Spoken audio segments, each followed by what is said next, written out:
Ladies and gentlemen, it is 7 p.m. here on the East Coast. It's time for another edition of the Independent Comedy Club producers interview people who have performed at the Independent Comedy Club. This is the third time I've pushed that title. I have not discussed it with the rest of the group, but I think that's what we're going with today. On the program, we have from Bloomington, Indiana, Mat Alano Martin. He is now entered the chat, and we're going to bring him on as soon as he requests it. Hope you guys are doing well out there. Thank you for joining. Thank you for joining everybody who's joining. Scorcher here in Detroit, I will tell you that. I'm going to get Mat Alano Martin on the program in just 3, 1.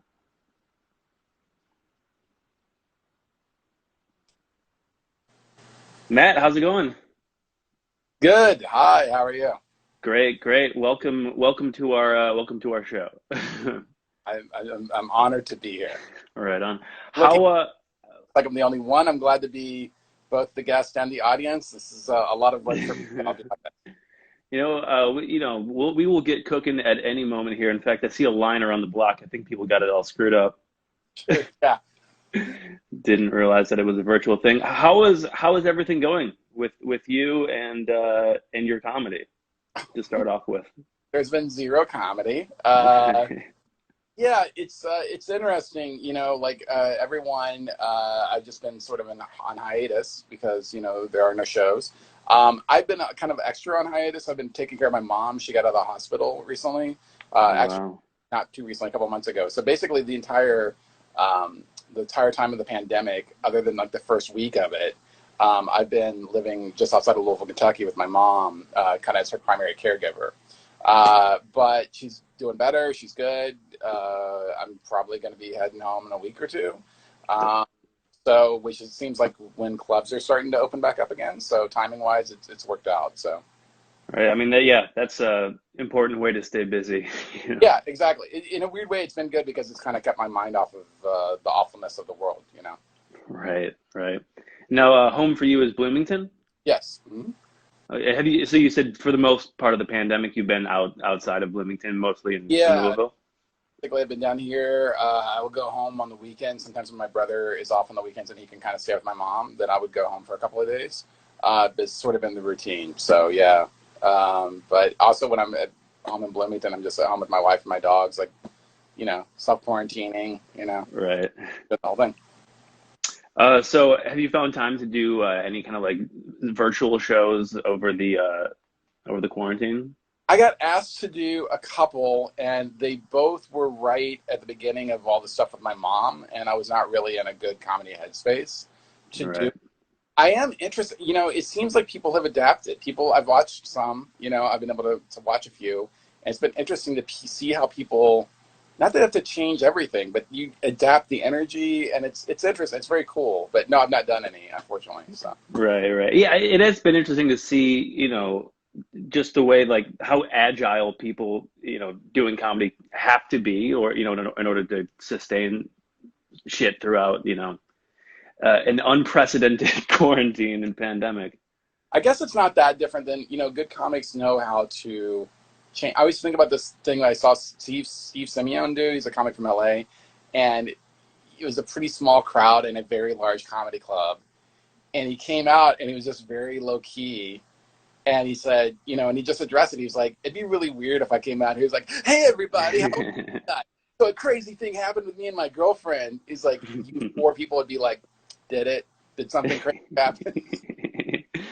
Yeah, I mean, I guess to a smaller extent, you have to make these adaptations for the room and people you're in front of, on a smaller scale, Yeah, and I think it's a lot of it's energy too. I don't think good comics don't change their material per se. They don't like see it and then switch up, start saying all the jokes that their uncle told them over the years. Yeah. But there is a thing about reading the room and the energy and adapting. So it's been interesting to see how people can. Not everybody's been able to do it, but a lot of people have been able to do that through this very different version of it. Yeah. So. Yeah. I mean, are you, as the country opens up, like, for example, Michigan just kind of officially opened up the Detroit area yesterday. Are you excited to get back out there, or are you kind of apprehensive? Yeah, man, it's an interesting thing. Yeah, I don't know how to answer that question. So yes, I wonder if it's going to change in general. Like I used to go coast to coast, and I may not do that anymore. Hmm. I may focus more just regionally in the Midwest. Um, but I'd already been kind of thinking about wanting to stay home more, and this I think the pandemic, and then also my mom's health stuff has just sort of shifted my focus of what is important. And I don't know if I need to road dog it as much as I did before. You know, Right. Yeah. my wife and my family. So And you're fortunate in Bloomington. You know, you got the Comedy Attic down there, which is a amazing club. yeah, it's pretty fantastic. And I've kind of been waiting. Like I haven't sent out any avails or anything, even though clubs are starting to open up again. Hmm. And so there's a lot of. I mean, that's the thing is there's a lot of comics who are going to be looking for work, and so it's going to be as competitive as it always has been, if not more so. Um, but I've kind of been waiting for the Comedy Attic to reopen and that be my first time back, if that makes sense. Yeah. Uh, but I also want to kind of, see how it goes with them, and because I trust Jared to do everything the right way. He's Hmm. the Comedy Attic. I should say that part. Okay. Yeah. How do you think, not only the pandemic, but also like the Black Lives Matter protests that are happening across the country? I mean, how do you think that's going to affect the business of comedy in the future, in the new normal? Well, I mean, that's an interesting question. I think the pandemic affects the business model more. Hmm. Hopefully, the Black Lives Matters protests affect the issues and the tone more. Hopefully, we get. It's a weird thing. You were already seeing this with Trump being in office anyway. Of like this sort of argument in most comics who think about things a little bit more is should I be talking about the issues and sort of as a way to address it and to help the audience and then kind of give my quote unquote hot take or whatever, Hmm. or should comedy serve as an escape? If people have had, even pre-pandemic, pre this last, the George Floyd murder, um, and Breonna Taylor here in Louisville murder, some people live in that world 24/7. Sometimes they don't want to hear about that shit, when they go. Hmm. So I often think I'm always stuck between like, not that I'm either one of these people, but it's like Carlin or Brian Regan. You really, you want just pure joy and escapism. You're right. Brian Regan. That's no, I'm sorry. Yeah. Yeah, AM or FM, basically. yeah, yeah. And I think most comics like drift in between. Like we have super Hmm. dumb, like ridiculous bits that are just fun, and then you know, I think most comics at least address issues in some way or the other. Um, Right. so I think it's gonna be interesting. That's for sure. I mean, hopefully, there's been a huge diversity issue in comedy for a long time. Mm. It's slowly getting better. Hopefully, this gives it another big push as white gatekeepers re-examine and maybe recommit to being more proactive about diversity booking and Mm. so Yeah. Now, like in terms of like your comedy, I know you kind of dip into, I guess you would say issues. Well, I mean, I guess more so like personalized. I mean, has this made you kind of reconsider, what you're going to be writing in the future? uh, I don't think that I will change the way that I write, and I do try to talk about the issues in a personal way because there's that saying that the political is personal and vice versa. Mm. Because I feel like it is a way that I can address things like being in an interracial marriage is a way that I can comment on white guilt or racism or whatever, or like my experiences with gender fluidity is a way I can talk about transphobia and talk about homophobia and stuff like that. I think that's still how I'll do it. Um, Mm. it's very hard, I think, to write objectively about a big issue in the way that like a Carlin would, where he's like, "This is the thing, and I'm going to break it, explode it apart to you." Right? I don't have that. Mm. To me, it has to filter through my personal experience. So I unfortunately have not been able to go to any of the protests or the marches in Louisville because it's just too high risk with my mom. Like, I mean, even if I caught the cold from somebody at the protest, that's bad, you know. Yeah. Extremely high risk still. So Um, yeah. So until I'm no longer sort of her day-to-day nurse, I'm not going to be able to. But hopefully the protests continue to go, because I hope people know their history well enough to know that, like, the civil rights movement, like that shit went on for like a year and a half, 2 years, 3 years, you know, like right, right. for a long time. It wasn't done in a week or two, you know. Yeah. And I guess, you know, to that point of how you come up or how you write material and, you know, how you position yourself to, you know, large issues. I mean, what is the thing that like got you into comedy in the first place? Oh man, I've always been obsessed with comedy as a kid, growing up. You know, and as a kid, you know, it's the really silly stuff, you know. But you know, like I got into music first because I grew up in a rural area about an hour outside of Louisville, and Mm, you know, there was no comedy classes in school like there were music classes. You could sign up and learn how to play an instrument and things like that. And there was a guitar store in town. You could go buy a guitar. But I'd always been obsessed with it, and you know, loved comedy forever. And when I went to college is when Comedy Central first started really showing like stand up all the time, you know. Or I guess a better way to say is, like, I guess cable companies started carrying Comedy Central more everywhere. mm, So you just watch like Laura Keitlinger and like Norm Macdonald, all these classic '90s comics all the time. So I've always been obsessed, and it was when the Comedy Attic opened in Bloomington. It was in my hometown.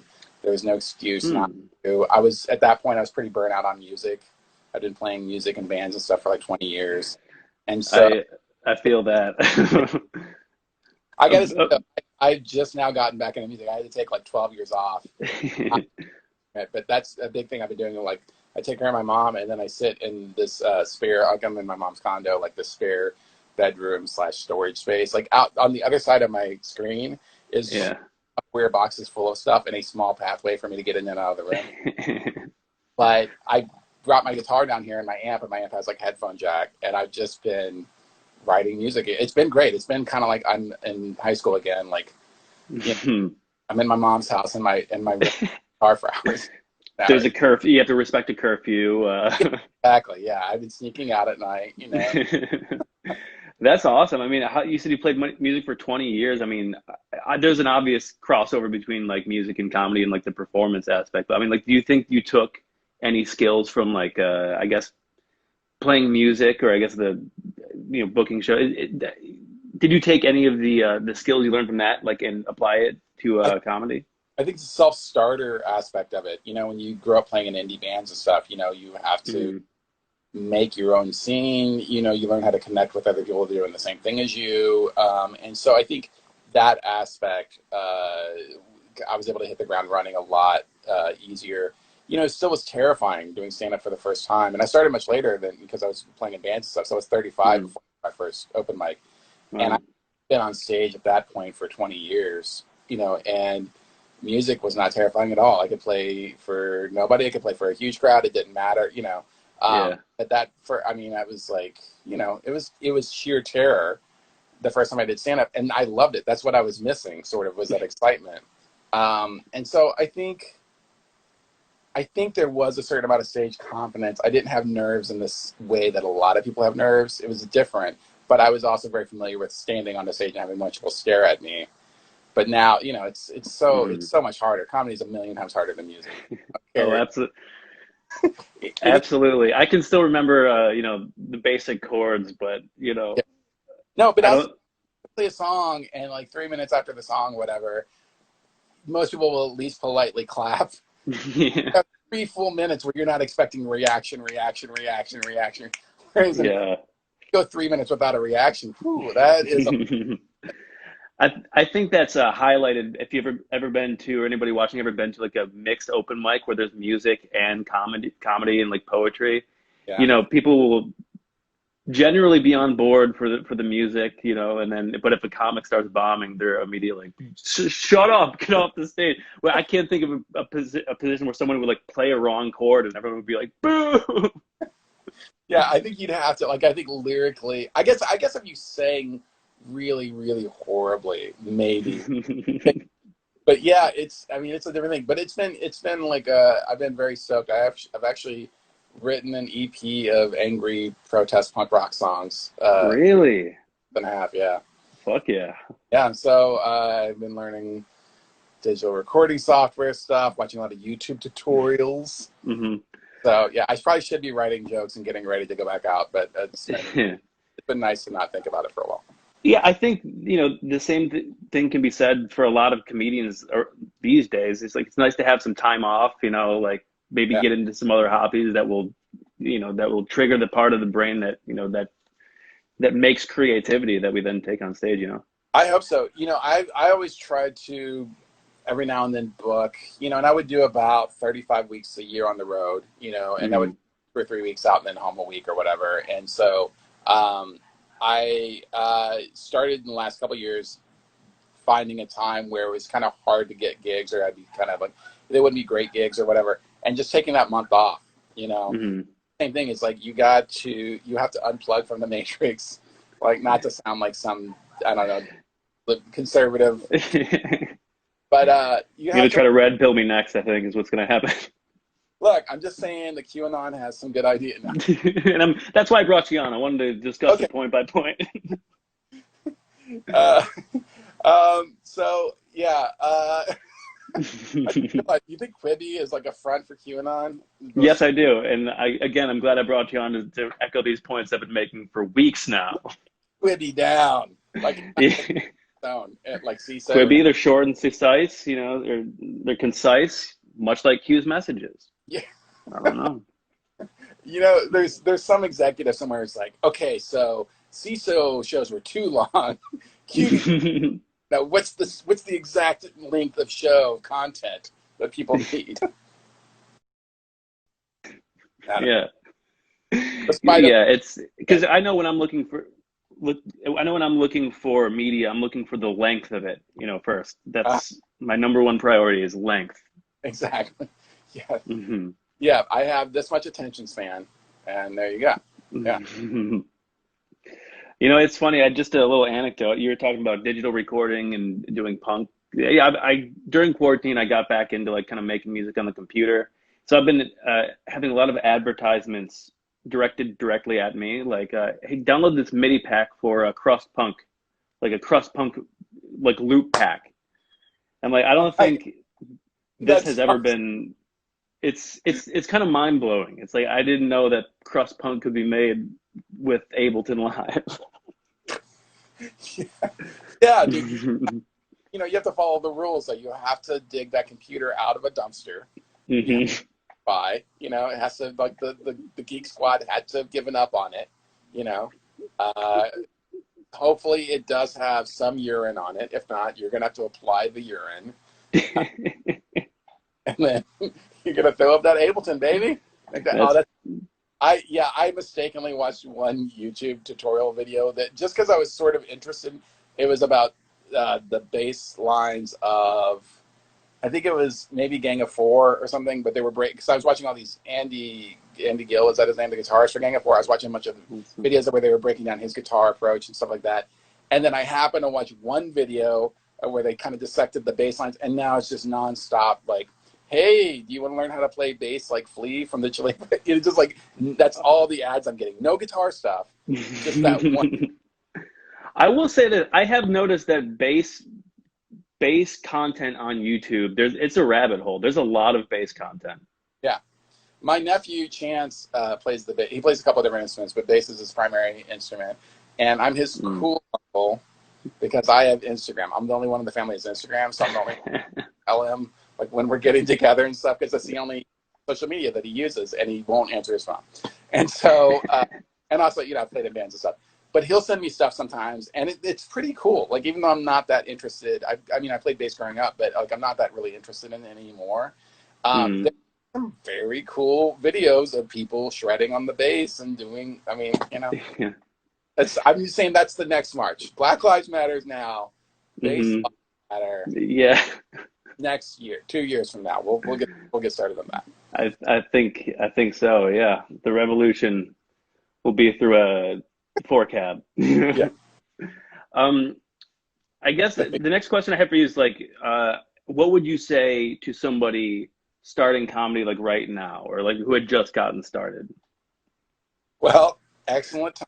That would be the first thing I would say. Uh, man, I don't know what to tell them because we don't know what it's going to be like, you know? Right.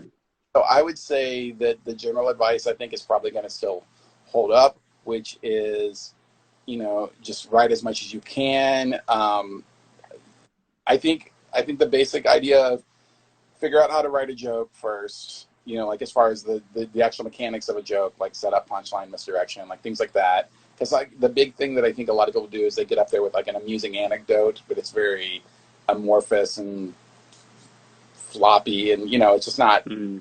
a joke. It's not, and in 5 minutes, that's very obvious, right? And so I think figure out how to write jokes, then figure out how to make those jokes funny, figure out what you want to talk about. I think that's the basic 3 steps. And then you think you have to continually sort of touch base on the first two. Uh, Mm.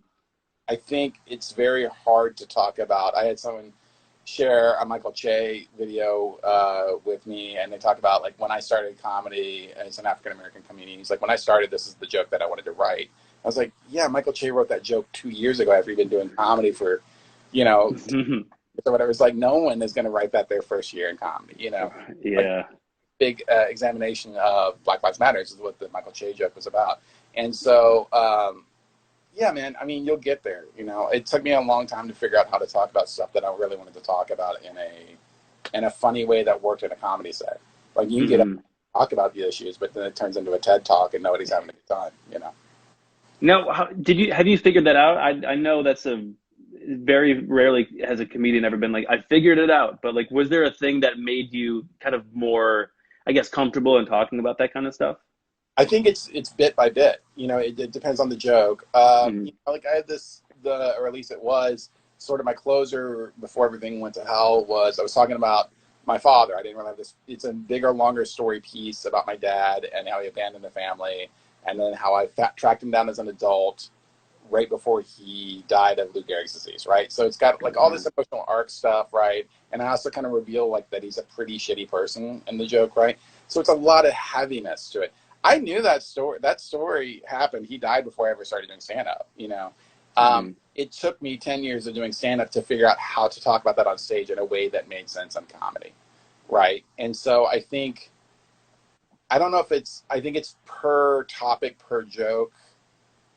When I wanted to talk about the transphobia that I saw when I was in Hong Kong performing, I had the basic idea of what I wanted to do. And that one I actually, because I write from the privilege of a mostly straight, cis white guy, right?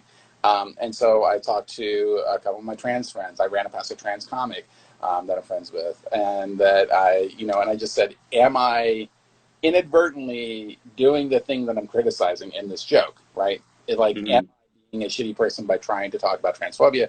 Am I doing it clumsily? So I think you can definitely take a moment to fact check your jokes sometimes when you're talking about some I don't want to say edgier because edgy is such a loaded phrase in comedy, but Mm. some potentially problematic areas. So, but I didn't really rewrite that joke. By the time I had it figured out. So I think it's more, I don't know if it's like you have all of it, but I think you're more in touch with your own sensibilities, and you're also more in touch with an audience's general sensibilities of what can fly, what you as a performer can get away with. That's a big part of it too.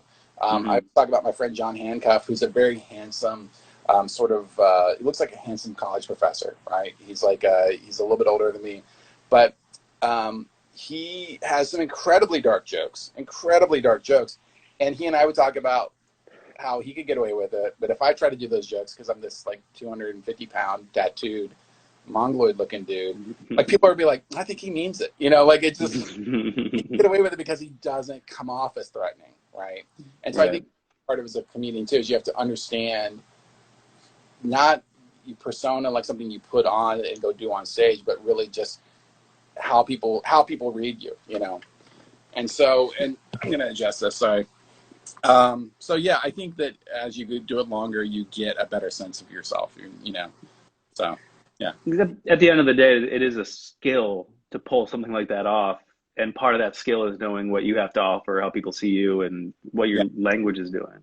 yeah. And I think there's some very practical stuff too. Like you have to You know, I'm sorry if you can hear my mom's chihuahua going fucking.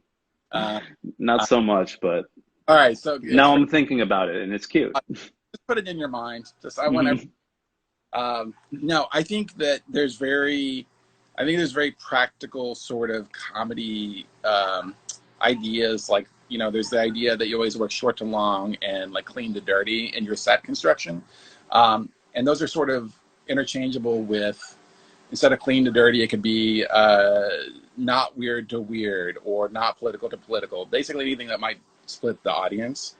Because if you are Interesting. in the dirty version, like if I make nice 65-year-old lady in the audience laugh for 7 minutes with basically clean material, and then I do a dirty joke, she's more likely to go with me on the dirty joke. But if I open guns blazing with this dirty joke, which again, if you're a famous comedian with your own audience coming to see you, that these rules don't apply.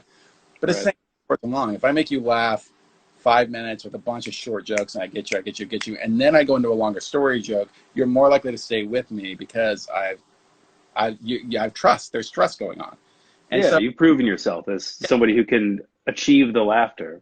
right, and so they're more likely to stay on board. So I think there's that sort of practical stuff. Like you don't do the super heavy. My dad died. My dad was a piece of shit, and he died of Lou Gehrig's disease bit at the top. You know, that's a Isn't that the name of your first album? yeah, and it didn't sell well. So, I don't know. It just didn't necessarily fly off the shelves. yeah. I mean, we re-released it as Giggle Town, and it didn't. But I think there's the thing.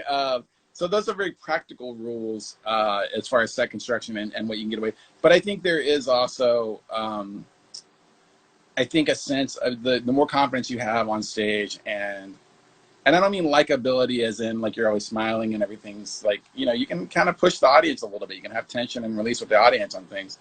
But I think they can read your genuineness, you know, and so I think you can get away with talking with bigger issues if you are clearly coming at the issue from a non-shitty place, you know. Like you know, like most comics, I love to analyze and break apart other people's comedy, right? And definitely, I remember seeing this guy who would always wonder why this bit didn't, you know, work. And it's like, and the joke was something about, you know, and there's a lot of people that have this sort of some version of this joke, but it basically was like, you know, it's not really sex unless one of us is crying, was basically his bit. And I think dudes have a variation of that joke sometimes or whatever. And it's like, well, that's kind of bordering on rape. It's like, Yeah. and I was like, okay, you're talking about it's only sex to you if the woman is crying. But do you not see how that could be seen as incredibly shitty? You know, Right. There's a lot. It's purposely left open for the point of the joke, but like there's a lot that could be filled in right? in that And empty part. that person did not read he didn't come off completely non-rapey. Okay, so Choose the punchline or the mustache. You know, I say that from the newly joined mustache community. can you please call, that's the name of this interview show now, is Yeah. Okay. choose the punchline or the mustache. And I think it does speak to the you know, the whole package of what you're presenting up there, and you know, the fact that you're wearing a certain color could offset what you would, you know, unknowingly offset what you had prepared to be the punchline. You know. Yeah, well, I mean, yeah, there is a thing about, I mean, again, you want to be genuine and be, you know, you don't want to, some people like to have the act and the presence and they wear a certain outfit or whatever.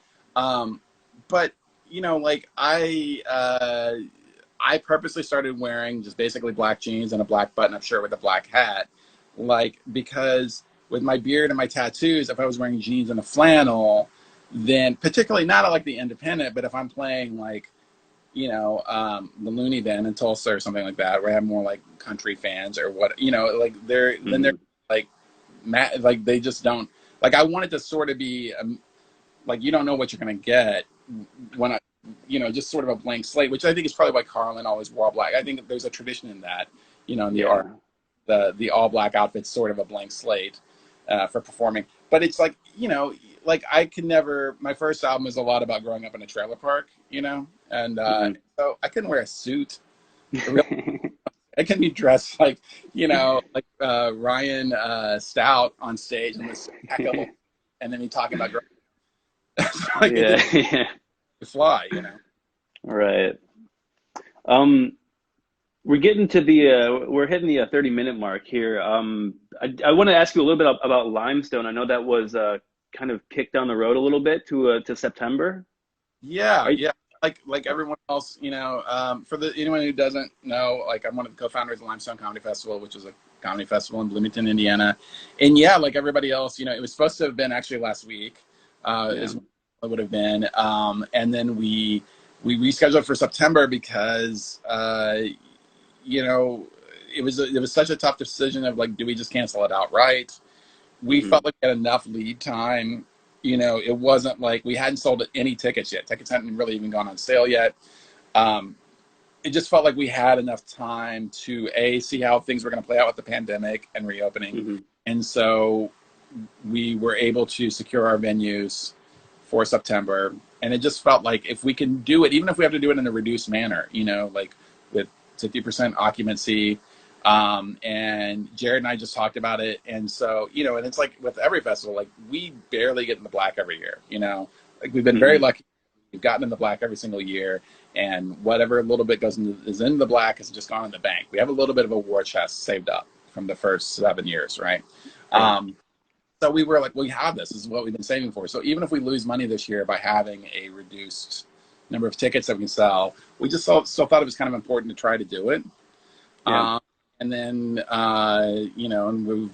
I know Jerry's already bought a couple of them. We're going to buy like the touchless thermometers, or we're going to read in everybody's foreheads before they come in and Yeah. all that stuff.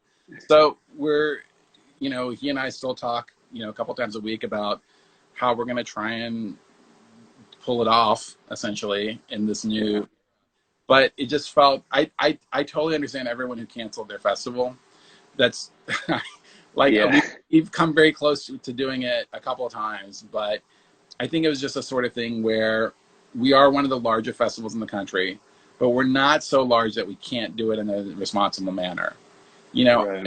Of course, Just for Laughs is going to cancel because that's like thousands of people and thousands of people packed it's like we have a couple of thousand people who come to our festival every year spread out over 3 days, and they're all split into these different little venues, and so we just felt like we could do it in a responsible manner. So we've been working on it, and fingers crossed we get to do it in September. Awesome. Yeah. Awesome. Yeah. Is there anything else that you wanted to plug before we call it a wrap for today?